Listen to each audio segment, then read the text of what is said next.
नमस्कार। हमारे YouTube channel Nikhil स्वामी पर आपका बहुत बहुत स्वागत है। आज हम ऐसी शख्सियत से मिलना चाहते हैं जो सीधा ही सीधा देश की राजनीति में भी अपना एक योगदान देते हैं और सीधा ही वो इनकी आवाज़ है ना जो देश की, और यूपी फिलहाल जो यूपी में चुनाव है वहाँ भी इनकी आवाज़ गूंजती है। सीधे आप अपन बातचीत करते हैं और सीधे मिलते हैं बीकानेर के एक युवा लीडर जो अभी वर्तमान में भाजयुमो के अध्यक्ष हैं, वेद व्यास जी। वेद जी, तो धर्म यात्रा निकल रही है, क्या ये वाकई में धर्म यात्रा निकलनी चाहिए? ये एकदम निकलनी चाहिए। क्या कारण है सर धर्म यात्रा निकालने का? बहुत छोटा सा कारण है, बहुत बड़ा कारण नहीं इसका। क्योंकि हमारे घर में जितने भी कार्यक्रम होते हैं, चाहे वो धार्मिक आयोजन है, हमारा जन्म का आयोजन है, हमारे विवाह के आयोजन है, वो सारे अंग्रेजी तारीख के हिसाब से नहीं होते। आपको भी पता है, उन सब के मुहूर्त निकलते और सब तिथियों के हिसाब से होते हैं। इस आज का जो 21वीं सदी चल रही है, अंग्रेजी कैलेंडर के हिसाब से हमें चलना चाहिए, पर हम अपनी संस्कृति, सभ्यता, मान्यता यह कुछ भूले नहीं। हमारा जो नया साल है, आपको पता होगा कि जितने भी बही खाते डाले जाते हैं वो सारे इस नव संवत्सर पर डाले जाते हैं। और हमारा जो विक्रमी संवत्सर अभी जैसे 2019 ही लगने वाला है, यह हमारे लिए, हमारे जीवन में बहुत महत्वपूर्ण होता है, हमारे जीवन के लिए। क्योंकि जितने भी ये, इसको हम भारतीय नववर्ष बोल सकते हैं, क्योंकि भारत का नववर्ष है जो तिथि के हिसाब से चलता है। और जितने भी युवा थे, अगर उनसे पूछा जाए कि भाई नया साल कौन सा है, तो सीधा 1 जनवरी बोलते थे। भाई यह विश्व का नया साल हो सकता है और हमें भी इसके अनुसार चल ही रहे, हम लोग भी इसके अनुसार, क्योंकि यह कैलेंडर वर्ष है। पर हमारे जो आम जीवन में जिसका उपयोगिता है हमारे जीवन में, वो हमारे विक्रमी संवत्सर की अत्यधिक उसकी उपयोगिता है। हमारे बच्चे इस चीज को भूलने लगे थे, इसलिए इस धर्म यात्रा का आयोजन किया गया। तो सर ये धर्म यात्रा ही क्यों निकालनी पड़ी आपको? और भी कुछ आप कर सकते थे? नहीं, वर्षों से चल ही रहा था। आपको पता होगा कि जैसे सुबह इस दिन जगह जगह पर तिलक लगाकर मिश्री और नीम के पत्ते खिलाकर स्वागत किया जाता था। पर आपको पता है कि जब किसी चीज को वृहद रूप में करने की सोचते हैं तो उसके लिए एक विशाल आयोजन की आवश्यकता होती है। और इसी मुहिम को 2015 में कुछ युवाओं ने शुरू किया था, जो आज आपके सामने है, जो पूरा भारतवर्ष देखता है। और आज का यहाँ आयोजन जो है वो हिंदू जागरण मंच के नेतृत्व में होता है, और आप देखते हैं कि पूरे भारतवर्ष में इस धर्म यात्रा की चर्चा रहती है। तो सर कहीं ना कहीं देखा जाता है कि हिंदू वाकई में सोया हुआ है या नहीं सोया हुआ है? नहीं, बात यहाँ पर सोने और जागने की नहीं है।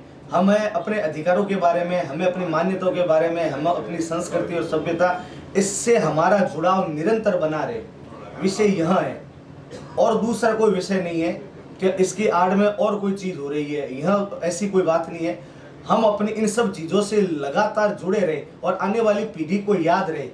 क्योंकि आपको पता है कि आज के जो युवा है वो वैसे ही बहुत ज्यादा, जो आज की पीढ़ी जिसको हम बोलते हैं टीनेजर एज, वो पाश्चात्य संस्कृति की तरफ भाग रही है। और जबकि आपको जानकर बड़ा आश्चर्य होगा कि पाश्चात्य संस्कृति के लोग हमारी भारतीय सभ्यता को तो अपना रहे हैं।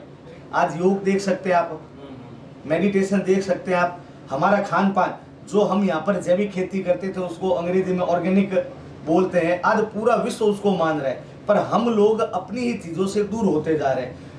बहुत छोटा सा उदाहरण देना चाहूँगा मैं आपके इस चैनल के माध्यम से, जितने भी श्रोतागण हैं उनसे निवेदन करना चाहूँगा, इस बात पर गौर जरूर करें। आज से जब 70-80 साल पहले हमारे और जितने भी पूर्वज थे, वो जब सुबह मंजन किया करते थे, तो वो मंजन उनका जो या तो मिट्टी होती थी, नीम जो दांतुन होता था उससे करते थे, नमक, लौंग, इन सब चीज़ों के मिश्रण को मिलाकर वो मंजन किया करते थे, टूथपेस्ट। तो हमें उस समय गंवार समझा जाता था। पर आज जब उसी टूथपेस्ट के बारे में प्रियंका चोपड़ा पूछती है, आपके टूथपेस्ट में नमक है, लौंग है, तो वो चीज सही है। जो चीज हम पहले से करते आ रहे थे, जिसके कारण से लोग हमें गंवार समझ रहे थे, आज उसी चीज को पूरा विश्व अपना रहे हैं और हम उस चीज से पीछे छोड़ते जा रहे हैं। इसलिए यह धर्म यात्रा का आयोजन जरूरी था। इस बार देखा गया सर धर्म यात्रा को लेकर काफी चीजें हुई है। प्रशासन ने भी अनुमति आप दे दी है, आप लोगों को थोड़ा बहुत हुआ। प्रशासन ने कहा हमारे पहले से ही तय था, धारा 144 सब कुछ था, लेकिन ये आपको भी दे दिए। इसके बारे में आप क्या कहना चाहेंगे सर? भाई, प्रशासन भी जानबूझ के अगर उन्होंने किया है ऐसा, तो बहुत घोर निंदनीय चीज है। और जब तो प्रशासन भी नहीं, आज मीटिंग हुई हमारी एसपी साहब से, परसों हमारी मीटिंग हुई थी कलेक्टर महोदय से। कलेक्टर महोदय ने बोला हमारा उद्देश्य यह नहीं था कि हम इस यात्रा को रोके या यात्रा के बीच में विघ्न डाले या यात्रा को किसी प्रकार के रोकने की साजिश नहीं है। उनका कथन ये था। मैंने कहा सर हो सकता है आपके समझाने में कुछ चूक हुई हो, क्योंकि लोकल जब आप और हम बात करें और आपको अगर कोई बोले कि धारा 144 लगी हुई है तो इसका मतलब यही है कि इस क्षेत्र में 5 से ज्यादा लोग इकट्ठे नहीं हो सकते। अब वो ये बात बोल रहे हैं कि हमने अनुमति के लिए चीज बोली थी, हम व्यवस्था कर ले इसके लिए हमने ये चीज बोली थी। उनके समझाने में कुछ ना कुछ कहीं पर त्रुटि हुई, उसके कारण से पूरे बीकानेर में आप देखेंगे कि सोशल मीडिया और लोग सड़कों पर भी उतरे थे। माहौल थोड़ा सा जो सौहार्दपूर्ण हमेशा यहाँ पर रहता है वो थोड़ा सा माहौल गर्मा गया था और बाकी कोई बात नहीं है। सर इससे आप जो धर्म यात्रा निकालें इससे कट्टरता नहीं आएगी सर? नहीं, कट्टरता वाली बात ही नहीं है। आप 2015 से जब यात्रा शुरू हुई है लगातार यात्रा बढ़ती जा रही है। मुस्लिम जागरण मंच, मुस्लिम मंच है और भी मुस्लिम के जितने भी संगठन बने हैं वो रोड पर स्वागत करते हैं, क्योंकि यह भारतीय नववर्ष है और भारत में रहने वाले हर व्यक्ति का यह नववर्ष है। इससे इतर बात करते हैं सर, आपकी आवाज़ और आप नेता, ये दोनों कॉम्बिनेशन कैसे कर लेते हैं सर आप? वैसे वो प्रोफेशनल गायकी वाली बात तो है नहीं। जब नववर्ष की हमने शुरुआत की थी कि हमें धर्म यात्रा का आयोजन करना चाहिए तो इसके लिए छोटा सा एक प्रयास किया था। उस समय मैंने पहले एक बार 2015 में नारा निकाला था, हर घर भगवा छाएगा। मुझे भी पता नहीं था क्योंकि उस समय मेरे को यूट्यूब या सोशल मीडिया की बहुत जानकारी थी नहीं। पर जब बाद में घूम फिर के मेरे पास ही वापस वो मेरे गीत आने लगे और इधर उधर से जितने भी मिलने वाले थे, विद्यार्थी परिषद के जो साथी थे, कोई यूपी में था, कोई अपने एमपी में था और बंगाल से थे, उन लोगों ने मेरे को वो सॉन्ग भेजा मेरा कि यार बहुत बढ़िया गीत है, किसका गाया हुआ है। तो मेरे को बड़ा आश्चर्य हुआ। मैंने कहा ये तो मेरे ही गाया हुआ गीत है। उसके बाद नववर्ष के उपलक्ष्य में हर साल एक गीत निकालते हैं।